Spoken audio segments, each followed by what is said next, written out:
Takže dobrý den.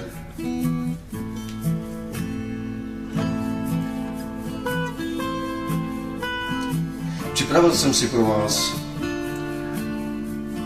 zase něco.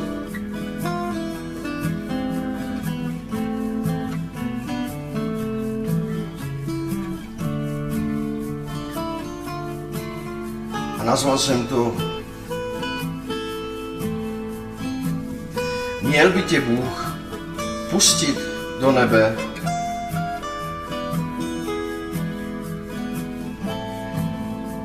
Zkus si představit okamžik, kdy tvůj čas tady na této zemi dojde k neočekávanému konci.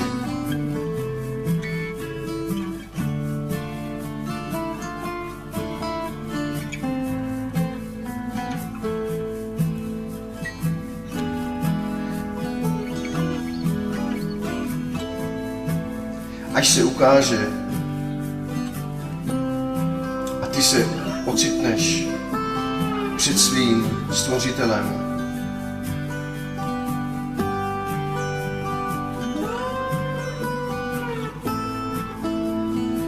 Zatímco se tvůj smutek a hrůza postupně mění v očekávání a vzrušení z toho, že konečně uvidíš svůj věčný domov,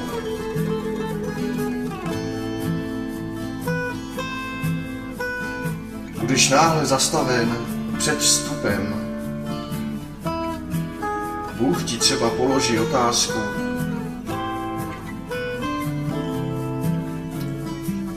proč tě mám pustit do nebe? Jak bys odpověděl?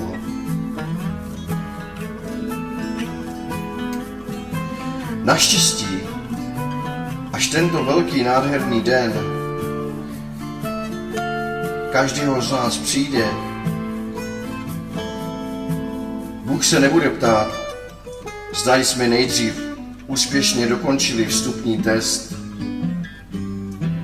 Nicméně, tato scéna vykresluje důležitý k zamýšlení vedoucí obrázek, vedoucí nás k lepšímu pochopení spasení.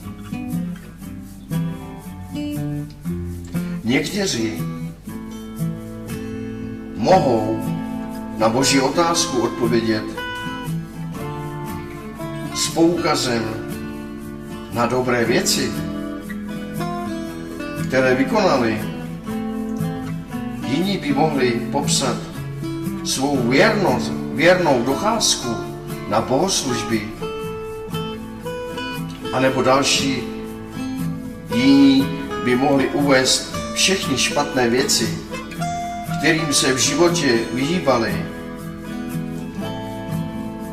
I když to jsou důležité prvky života každého křesťana, nejsou žádnou zárukou spasení.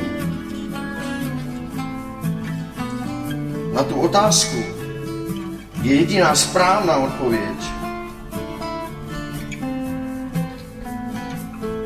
A ta je: